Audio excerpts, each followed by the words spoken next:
Hello friend, welcome back to our channel. आज की video में हम बात करने वाले हैं वेस्टर्न पॉलिटिकल थिंकरों की, यानी पाश्चात्य राजनीतिक विचारकों में से एक महत्वपूर्ण विचारक की, जिनका नाम है जॉन रॉल्स। तो ये कंटेम्पररी टाइम पीरियड से बिलोंग करते हैं, यानी जो समकालीन टाइम पीरियड है वहां से बिलोंग करते हैं। आपने पढ़ा होगा जो आपकी वेस्टर्न पॉलिटिकल थिंकर है वो आपके 3 पार्ट में है।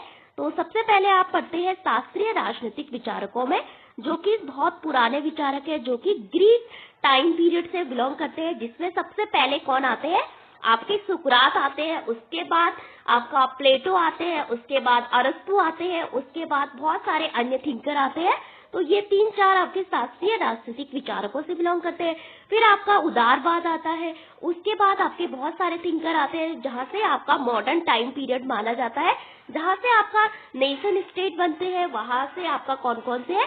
मैकियावेली हो गए आपके, इसके अलावा लॉक हो गए आपके, हीगल हो गए, रूसो हो गए, हॉब्स हो गए, कार्ल मार्क्स हो गए और जेएस मिल हो गए। ये सभी आधुनिक टाइम पीरियड से बिलोंग करते हैं।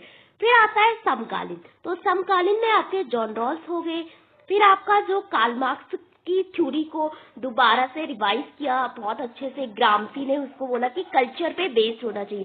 कल्चर आपकी काफी इम्पोर्टेंट है, हेजेमोनिक थ्योरी देते हैं ग्रामसी, तो जानेंगे उसके बारे में। तो ये सारे आपके समकालीन टाइम पीरियड से बिलोंग करते हैं। माओ हो गए, तो ये भी आपके इससे बिलोंग करते हैं। तो शास्त्रीय हो गया, आधुनिक हो गया और समकालीन टाइम। शास्त्रीय में प्लेटो, अरस्तु और सुकरात हो गए। आधुनिक में बहुत सारे थिंकर आते हैं, Montesquieu, Rousseau, Machiavelli, John Locke, Hobbes, Hegel, Karl Marx, JS Mill, ये सब। फिर आया रॉल्स, ये आधुनिक टाइम पीरियड से, मतलब समकालीन टाइम पीरियड जो अभी चल रहा है। तो जानेंगे जॉन रॉल्स के बारे में। तो सबसे पहले जॉन रॉल्स, जो कि एक महान दार्शनिक के तौर पे उनको जाना जाता है, जो कि अपनी न्याय की थ्योरी के लिए आपका काफी प्रसिद्ध है।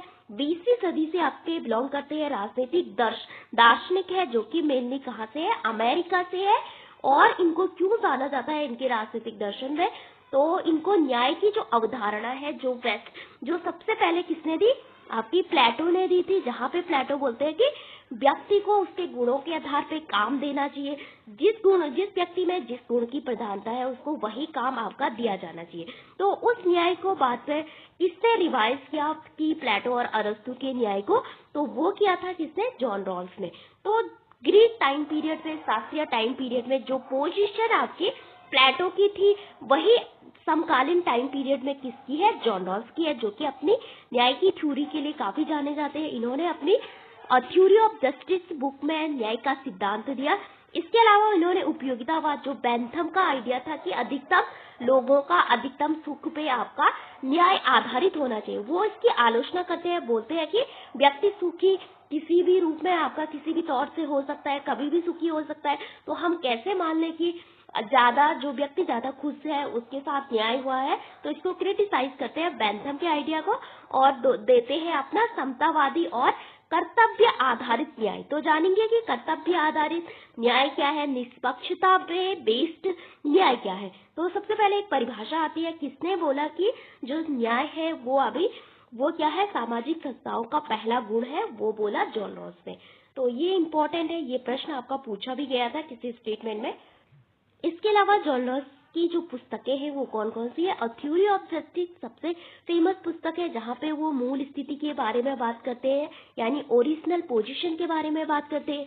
अज्ञानता का पर्दा क्या है, जहाँ पे लोगों को अपने बारे में कुछ भी पता नहीं होता है, तो यहाँ पे हमें किस प्रकार से निष्पक्षता के साथ न्याय करना है, तो वो इसके बारे में बात करते हैं। फिर आता है आपका शाब्दिक क्रम क्या है, मूल स्थिति, भेद सिद्धांत, यानी डिफरेंशियल प्रिंसिपल क्या है, ये इंपॉर्टेंट है। फिर आता है पॉलिटिकल लिबरलिज्म, ये उनकी दूसरी बुक है। फिर जस्टिस एज फेयरनेस, ये बुक भी इंपॉर्टेंट है। फिर उनको बहुत सारे थिंकरों ने आपका क्रिटिसाइज किया, जिसमें आपका समुदायवादी विचारक, जिसमें वॉल्जर हो गए, माइकल वॉल्जर, माइकल सैंडल, ये उनको क्रिटिसाइज करते हैं। इसके अलावा नारीवादी उनको क्रिटिसाइज करते हैं। इसके अलावा उनके खुद के स्टूडेंट, जो आपके जॉन रॉल्स के स्टूडेंट थे, उनका नाम था थॉमस पोगे, वो बोलते हैं कि गुरुजी, आपका न्याय तो केवल समाज के किसी व्यक्ति के बारे में बात करता है, आपका न्याय आपका ग्लोबल जस्टिस की बात नहीं करता है। वैश्विक न्याय के बारे में कौन बात करता है? आपका थॉमस बुके। तो वो सब उनको क्रिटिसाइज करते हैं। तो जानेंगे कि जॉन रॉस को कैसे पढ़ना है, यहाँ से आपको क्या क्या इंपॉर्टेंट चीजें रिवाइज करनी है। तो जानते हैं one by one John Ross के बारे में। तो सबसे पहले हमने देखा कि 20वीं सदी से आपका बिलोंग करते हैं, समकालीन टाइम पीरियड से बिलोंग करते हैं और अमेरिका से आपके थे और इनकी पोजीशन वही थी आपका जो आपका प्राचीन काल में शास्त्रीय टाइम पीरियड में किसकी थी, प्लेटो की थी। इसके अलावा मानकी राजनीतिक सिद्धांत के पुनरुत्थान का श्रेय दिया जाता है। तो क्या है आपके मानकी राजनीतिक सिद्धांत, जो कि आपके वैल्यू पे बेस्ड है, जो कि आपके मूल्यों पे बेस्ड है, जैसे कि प्लेटो का न्याय आपका हुआ करता था किस पे बेस्ड, मूल्यों पे। फिर इनको सामाजिक उदारवादी भी कहा जाता है। सामाजिक उदारवादी कौन है, आपके जो आधुनिक उदारवाद से बिलोंग करते हैं, जो कि कल्याणकारी राज्य की बात करते हैं। तो ये भी आपका सेम कल्याणकारी राज्य की बात करते हैं। फिर समतावादी, समतावादी का मतलब क्या है, इसकी मतलब सभी को, जो आपने पढ़ा होगा, एक तो समता आती है और एक आपका समानता आती है, इक्विटी एंड इक्वालिटी। तो ये इगैलिटेरियन पीरियड यानी समता से आपके बिलोंग करते हैं। ये बोलते हैं जिस सच में जिस व्यक्ति को जरूरत है उसके लिए हमें देना चाहिए संसाधन, उसके लिए काम करना चाहिए, इस तरह से। फिर आता है यहाँ पे इम्पोर्टेंट है कि जो रॉस ने विरोध किया बेंथम की जो थ्योरी थी, अधिकतम लोगों का अधिकतम सुख।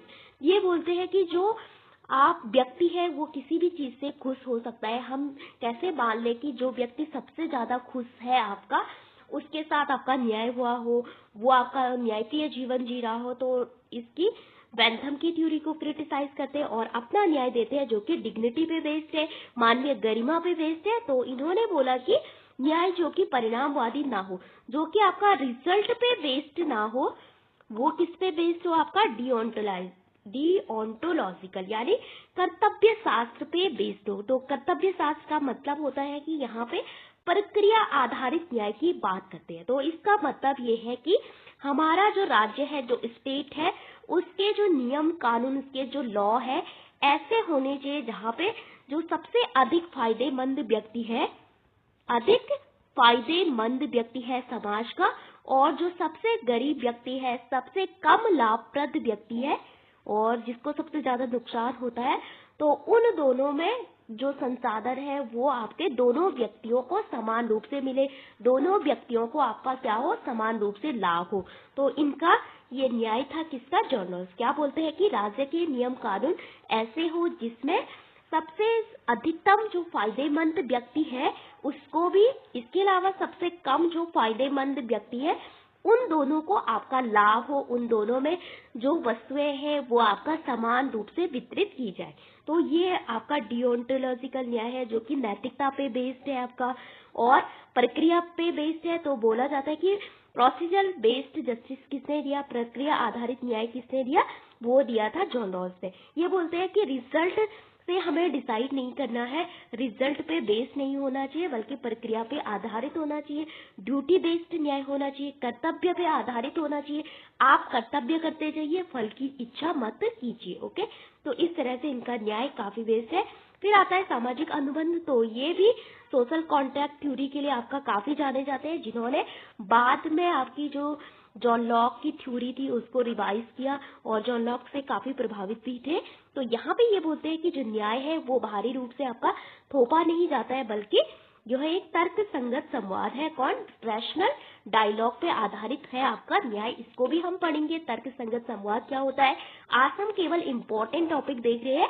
फिर इनका न्याय प्रक्रियात्मक न्याय है, यानी प्योर प्रोसीजरल जस्टिस की बात करते हैं। इसके अलावा इम्पोर्टेंट है यहाँ पे वैचारिक स्थिति, जहाँ पे मूल स्थिति, यहाँ पे ये उन्होंने थॉट एक्सपेरिमेंट किया था, एक प्रयोग किया था समाज पे। तो बोलते हैं कि समाज की स्थिति से पहले हम चलते हैं तो यहाँ पे एक काल्पनिक स्थिति को लेते हैं। तो ये एक इमेजिनरी, केवल एक प्रयोग था, रियल में उन्होंने कुछ ऐसा नहीं किया।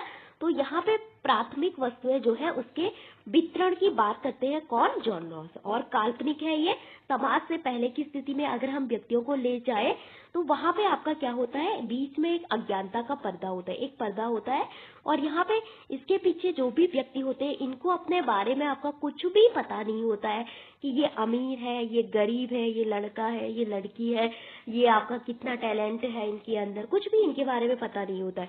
ये केवल एक्सपेरिमेंट करे। तो यहाँ पे हमें ये जानना है कि जो ओरिजिनल पोजीशन है कि किस व्यक्ति को किस आधार पे हमें न्याय देना है, वेल ऑफ इग्नोरेंस यानी अज्ञानता का पर्दा, जो कि काफी इंपॉर्टेंट है और इसको हम आगे जाके काफी अच्छे से जानेंगे। तो अज्ञानता का पर्दा इनका काफी इंपॉर्टेंट है, बार बार आपका यहाँ से पूछा जाता है, बोला जाता है कि अज्ञानता का पर्दा किसने दिया, किस पुस्तक में दिया, तो थ्योरी ऑफ जस्टिस में दिया। ये क्या है आपका, क्या क्या बातें इसमें हुई है। फिर आपका इनका जो न्याय है वो उसके जो नेचर है वो क्या क्या है, तो तर्क संगत न्याय की बात करते हैं यानी मैक्सिमाइन प्रिंसिपल की बात करते हैं कौन, जॉन रॉल्स। ये बोलते हैं कि हमें जो है क्या होना चाहिए, सबसे अधिक लाभ की बात करते हैं, हमें जो न्यूनतम, यहाँ पे न्यूनतम को अधिकतम करना यानी हमें अधिकतम लाभ करना और हानि को कम से कम करना, इसको बोलते हैं मैक्सिमाइन प्रिंसिपल। ये काफी इंपॉर्टेंट है। इसके अलावा यहाँ पे नैतिक इनका जो न्याय है वो आपका क्या है, सेंस ऑफ जस्टिस क्या है, मोरल बेस्ड है और परस्पर अनाशक्त की बात करते हैं। इसके अलावा कुछ गुड्स की बात करते हैं जैसे कि प्राथमिक वस्तुएं कौन सी है, सामाजिक वस्तुएं कौन सी है। तो जो सामाजिक वस्तुएं हैं इनके वितरण की बात करते हैं, जैसे अधिकार, स्वतंत्रता, आय, संपदा और गरिमा, इनको बांटने की बात करते हैं। तो 5 प्रकार की इन्होंने सोशल गुड्स के बारे में बात की है, तो इनको भी जानेंगे ये क्यों इम्पोर्टेंट है। फिर जानेंगे मैक्सिमाइन प्रिंसिपल क्या है कि आपका हानि को कम करना, लाभ को अधिकतम करना, ये क्या है। फिर इनके न्याय का सिद्धांत, जहाँ पे ये बहुत पहले भी आपका पूछा गया है, न्याय का सिद्धांत की समान स्वतंत्रता पे बेस्ड है इनका न्याय का सिद्धांत, सबसे व्यापक स्वतंत्रता का अधिकार, सामाजिक और आर्थिक समानता पे बेस्ड है। यहाँ पे 2 चीजें आती है, भेद सिद्धांत और अवसर की समानता, क्या है दोनों में अंतर। फिर आता है शाब्दिक क्रम यानी लेक्सिकल ऑर्डर क्या है। तो यहाँ पे सबसे पहले सामाजिक समान स्वतंत्रता, अवसर की समानता और वेद सिद्धांत। तो स्वतंत्रता से समझौता केवल स्वतंत्रता के लिए किया जा सकता है, आर्थिक लाभ के लिए नहीं। तो ये भी आपके इम्पोर्टेंट है, ये आपके बहुत बार ये तीनों पूछे गए हैं आपके अपने अगर प्रीवियस पेपर देखा होगा। फिर वेद सिद्धांत क्या है, चेन कनेक्शन क्या है, ये भी इम्पोर्टेंट है। फिर असमानता केवल तभी उचित है जब उससे सबसे कमजोर वर्ग को फायदा हो। तो ये बोलते हैं कि असमानता, अनइक्वालिटी होनी चाहिए, लेकिन वो तभी अच्छी है जब जो समाज का सबसे गरीब वर्ग है उसको भी आपका फायदा होना चाहिए।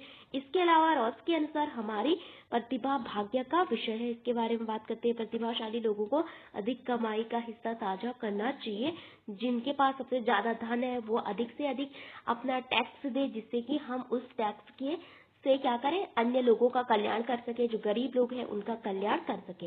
इसके अलावा ओवरलैपिंग कंसेंसस का एक आइडिया है, काफी इंपॉर्टेंट है, ये भी इंपॉर्टेंट है। तो अलग अलग धर्मों को मानते हैं लेकिन न्याय की राजनीतिक अवधारणा पे सहमत होते हैं। तो ये था आपका।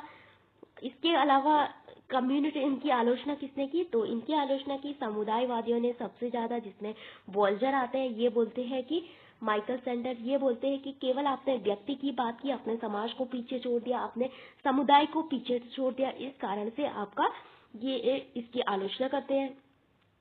फिर आता है आपका कौन, माइकल सैंडल रॉल्स, ये इनकी आलोचना करते हैं, ये हमने देख लिया।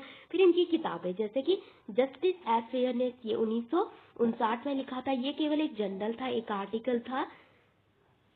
फिर आता है थ्योरी ऑफ जस्टिस, काफी इंपॉर्टेंट है, जहाँ पे न्याय का सिद्धांत दिया गया है। फिर political liberalism and the law of peoples, ये दोनों बुक उन्होंने जब थ्योरी ऑफ जस्टिस का बहुत ज्यादा क्रिटिसिज्म होने लगा, बहुत सारे लोगों ने आपका क्रिटिसाइज किया, जैसे कि आपका थॉमस पोगे ने कॉस्मोपॉलिटियन जस्टिस की बात की, बोला कि गुरुजी आपने तो समाज को पीछे छोड़ दिया, आप तो केवल समाज, मतलब आपने विश्व को ग्लोबल लेवल पे न्याय को पीछे छोड़ दिया, आप केवल समाज की बात करें तो ग्लोबल लेवल पे आपका न्याय कैसे होगा। फिर समुदायवादी इनकी आलोचना करते हैं, नारीवादी इनकी आलोचना करते हैं। तो ये एक थिंकर से इन्होंने सफाई दी इन दोनों बुकों में, तो अपने न्याय के सिद्धांत को दोबारा से उन्होंने सफाई दी कि मेरा न्याय इस पे बेस्ड था, मैं इस चीज की बात कर रहा था। तो political liberalism and the law of people में इन्होंने इसकी बात की। फिर आता है जस्टिस एज फेयरनेस और रीस्टेटमेंट, ये बुक भी काफी इंपॉर्टेंट है। फिर इसके अलावा एक 2002 में भी आई थी, फिजिकल नाम से उस बुक का नाम है, नॉट पॉलिटिकल करके। फिर इनके कुछ इम्पोर्टेंट आपके मतलब कोड्स है, जैसे कि न्याय सामाजिक संस्थाओं का पहला गुण है। ये स्टेटमेंट आपका यूजीसी नेट में आपका पूछा गया था। इसके अलावा अधिकार हित अच्छाई से पहले है। अज्ञानता का पर्दा, इसकी बात करते हैं। ये केवल एक थॉट एक्सपेरिमेंट था, अज्ञानता का पर्दा वाला। तो यहाँ पे क्या इंपॉर्टेंट आपके लिए, प्रक्रियात्मक न्याय क्या है, सामाजिक उदारवाद जो कि आधुनिक उदारवाद जिसको कहा जाता है, ये इंपॉर्टेंट है। सामाजिक अनुबंध का सिद्धांत इनका क्या था, जो कि जॉन लॉक, रूसो, हॉब्स ने आपका दिया था, उसको इन्होंने रिवाइज किया, जो कि आपका बोलते हैं कि सहमति पे बेस्ड होना चाहिए। अज्ञानता का पर्दा जो केवल थॉट एक्सपेरिमेंट था, जहाँ पे हम कुछ व्यक्तियों को रख रहे हैं इसके पीछे और इनको अपने बारे में आपका कुछ पता नहीं है और इसमें हमें क्या करना है, वस्तुओं का वितरण करना है। फिर आता है भेद प्रिंसिपल यानी मैक्सिमाइज प्रिंसिपल, जहाँ पे आपको अधिक से अधिक लाभ प्राप्त करना है और हानि को जितना हो सके उतना न्यूनतम करना है। और इनको क्रिटिसाइज बहुत सारे लोगों ने किया, जहाँ पे आप न्याय की सिद्धांत में इसको पढ़ेंगे। तो इसके बारे में आपको इतनी चीजें पढ़नी है। और इसके अलावा कुछ और बातें करते हैं, जैसे कि 1 बाय 1 हम कल से इसकी वीडियो बनाएंगे। जैसे जो न्याय का सिद्धांत था वो इक्विटी बेस्ड होना चाहिए आपका। हैवी वेट की बात करते हैं, फेयरनेस होना चाहिए, निष्पक्षता के रूप में न्याय की बात करते हैं और प्रक्रियात्मक न्याय की बात करते हैं। कौन, जॉन रॉल्स। तो एक बार इसको रिवाइज करते हैं। हमने देखा कि जॉन रॉल्स का न्याय किस पे बेस्ड है, प्रक्रिया के पे बेस्ड है और निष्पक्षता के रूप में यानी फेयरनेस के रूप में न्याय की बात करते हैं। तो आदर्श समाज स्थापित करने का एक खाका की बात करते हैं। कौन, जॉन रॉल्स। तो इनको 20वीं सदी के अमेरिकी दार्शनिक के तौर पे आपका जाना जाता है। और मानकीय यानी नॉर्मेटिव का मतलब होता है मूल्य आधारित न्याय, वैल्यू बेस्ड न्याय, जिसकी बात कौन करते थे, प्लेटो। और इनका स्थान भी प्लेटो के बराबर माना जाता है आधुनिक काल में, जो कि न्याय के लिए आपका काफी प्रसिद्ध है। इनकी काफी मतलब तारीफ भी हुई इनके सिद्धांत के कारण और इनकी काफी आलोचना भी की गई। और समतावादी दार्शनिक यानी जो सोशल लिबरलिज्म आपने पढ़ा होगा, कल्याणकारी राज्य की बात करते हैं, जो कि आधुनिक उदारवाद है। शास्त्रीय उदारवाद जो कि बोलता है कि राज्य को हमें पूरी तरह खत्म कर देना चाहिए। राज्य के केवल 3 काम है, व्यक्ति का कल्याण करना राज्य का काम नहीं है, केवल जीवन, संपत्ति, स्वतंत्रता की रक्षा करना है। लेकिन जो आधुनिक उदारवाद वो कल्याण पे आपका बेस्ड करके बताते हैं कि राज्य का हित मतलब राज्य का उद्देश्य लोगों का कल्याण करना भी है। तो इनको सामाजिक उदारवादी के तौर पे आपका जाना जाता है। इसके अलावा ये इनकी कुछ इंपॉर्टेंट बुक है, जैसे कि थ्योरी ऑफ जस्टिस। इसमें क्या क्या दिया, निष्पक्षता के रूप में न्याय, ओरिजिनल स्थिति यानी मूल स्थिति के बारे में, अज्ञानता का पर्दा के बारे में किसमें दिया, द थ्योरी ऑफ जस्टिस। फिर 1993 में इस बुक में का जब बहुत सारा इनका क्रिटिसिज्म होने लगा, जब ये बहुत प्रसिद्ध होने लगे, तो बहुत सारे लोग इनकी टांग खींचने लगे, पीछे से बोलने लगे कि आपका न्याय का सिद्धांत आपका गलत है। तो इन्होंने अब तब अपने न्याय के सिद्धांत को फिर से आपका इन 2 बुक में क्या किया, रिवाइज किया। और फिर 2000 में ये बात करते हैं lecture on history of moral and, ये इंपॉर्टेंट नहीं है। फिर आता है जस्टिस एज फेयरनेस और ई स्टेटमेंट यानी न्याय निष्पक्षता के रूप में एक पूर्व कथन। ये बुक भी काफी इंपॉर्टेंट है। उपयोगितावाद बनाम रॉल्स। तो यहाँ पे जो उपयोगितावाद जो कि किस पे आधारित था, परिणाम पे आधारित था। और बोलते हैं कि क्या, कि उपयोगिता ही आपकी न्याय की मापदंड नहीं हो सकती। आप कितना खुश है, लोग कितने खुश है, इस कारण से हम किसी के साथ न्याय नहीं कर सकते हैं। ओके। दूसरा आता है मानवीय गरिमा पे इनका न्याय आधारित है। सामाजिक सत्ता का पहला गुण आपका होना चाहिए न्याय, जो कि नैतिक न्याय की बात करते हैं। कौन, रॉल्स। इसके अलावा प्रतिक्रियात्मक यानी प्रक्रियात्मक प्रोसीजर बेस्ड न्याय की बात करते हैं, ये इंपॉर्टेंट है आपका। फिर रॉल्स की कार्यप्रणाली क्या थी, तो सामाजिक अनुबंध जो कि जॉन लॉक के द्वारा आपका दिया गया था पहले, उसको रिवाइज करते हैं। न्याय केवल बाहरी शक्ति नहीं बल्कि एक तर्क संगत संवाद है। यहाँ पे प्रोसीजर जस्टिस इंपॉर्टेंट है। निष्पक्ष न्याय, निष्पक्ष परिणाम काफी इंपॉर्टेंट है, इसकी बात करते हैं। फिर आते हैं कुछ जिसमें नैतिक न्याय हो गया, पक्षपात रहित न्याय, तर्क संगत न्याय। फिर इसमें कुछ वस्तुएं जैसे कि आपकी जो प्राकृतिक वस्तुएं जैसे कि बुद्धि, स्वास्थ्य, ये तो आपके पहले से आपके पास है। लेकिन जो सामाजिक वस्तुएं जिसमें आती है आपके अधिकार, स्वतंत्रता, संपदा, आय और गरिमा, हमें इसका वितरण करना है। तो इसका वितरण हमें कैसे करना है कि हमें ऐसे नियम कानून बनाने चाहिए जिसमें कि जो सबसे अधिक फायदेमंद व्यक्ति है, जो सबसे अधिक लाभप्रद व्यक्ति है समाज का, और जो सबसे गरीब है, सबसे कम लाभप्रद व्यक्ति है, उन दोनों में जो संसाधन है वो बराबर आपके पहुंच सके, उन दोनों की आवश्यकताओं की पूर्ति आपकी हो सके। तो ये तो सबके पास पहले से है, इसमें आप कुछ इसको डिस्ट्रीब्यूट आपका नहीं कर सकते हैं प्राथमिक वस्तुओं को, लेकिन सामाजिक वस्तुओं को डिस्ट्रीब्यूट करने की बात करते हैं। इसके अलावा द रेस्ट्रल स्ट्रैटेजी, यहाँ पे मैक्सिमिन प्रिंसिपल की बात करते हैं। बोलते हैं कि मतलब कि हमें अधिक से अधिक मतलब लाभ पे केंद्रित करना चाहिए, हानि से दूर रहना चाहिए, ये इम्पोर्टेंट है। फिर आपका जो न्याय के सिद्धांत है जिसमें कि 3 इम्पोर्टेंट है आपके, जैसे समानता, समान अवसर, फिर आपका भेद सिद्धांत, फिर आपका प्रिंसिपल ऑफ स्वतंत्र लिबर्टी। यहाँ पे बात करती है प्रत्येक व्यक्ति को के पास सबसे व्यापक मूल स्वतंत्रता है, एक समान अधिकार होना चाहिए। ओके, तो ये काफी इम्पोर्टेंट है। इसके अलावा फेयर इक्वालिटी ऑफ अपॉर्चुनिटी, समान अवसर की बात करते हैं, तो ये इम्पोर्टेंट है। इसके अलावा आपका ये आपसे बहुत बार आपके पूछे गए हैं, जैसे कि किस में से आपका 3 सिद्धांत है, स्वतंत्रता, समान अवसर, भेद सिद्धांत, हर जगह आपका पूछा गया है। ओपी गाबा की बुक में भी ये दिया गया है। इसके अलावा ये हम आपका प्रतिवर्ती संतुलन क्या है, इसके बारे ये भी इम्पोर्टेंट है आपका, ये भी आपको पढ़ना है। फिर आता है चॉइस वर्सेस डिस्कवरी क्या है, ये भी इनका एक सिद्धांत है। तो आज की हमने पढ़ा आज की क्लास में, जैसे न्याय सामाजिक संस्थाओं का अधिकार हितों से पहले है, और प्राकृतिक वितरण न तो न्यायपूर्ण है और ना ही अन्यायपूर्ण। तो यहाँ पे आपके लिए ये इम्पोर्टेंट है। सबसे पहले इनकी जो बुक्स है, जो किताबें हैं, वो इम्पोर्टेंट है। इसके अलावा इनके प्रिंसिपल इम्पोर्टेंट है, कहाँ से बिलोंग करते थे, इनके आइडिया, वेल ऑफ इग्नोरेंस यानी न्याय, जो अज्ञानता का पर्दा क्या है, मूल स्थिति का सिद्धांत क्या है, मैक्सिमा प्रिंसिपल क्या है, और इनकी जो आलोचना है किन किन के द्वारा की गई है, और खुद इनके स्टूडेंट ने भी इनकी आलोचना की थी, तो काफी इम्पोर्टेंट है ये जॉन रॉल्स का सिद्धांत। तो आज के लिए इतना ही। तो हमने देखा कि यहाँ से कौन कौन से टॉपिक आपके लिए इम्पोर्टेंट है। तो सबसे पहले बात करते हैं इम्पोर्टेंट टॉपिक, आपके लिए इनका परिचय हो गया, जो कि आपको पता ही होना चाहिए। दूसरा, इनकी पुस्तकें किसमें क्या दिया है। तीसरा, आपके लिए इम्पोर्टेंट है इनके आइडिया, जैसे कि अज्ञानता का पर्दा हो गया, और उपयोगितावाद को खंडित किया, तो क्यों किया, अपना कौन सा आपका प्रिंसिपल दिया इन्होंने। फिर इनसे इम्पोर्टेंट है आपका मूल स्थिति क्या है। फिर आता है आपका मैक्सिमाइन प्रिंसिपल क्या है, प्रतिवर्ती न्याय क्या है, इनकी आलोचना किसने की। तो ये आपके इम्पोर्टेंट है, और इनका न्याय का सिद्धांत सबसे इम्पोर्टेंट है आपका।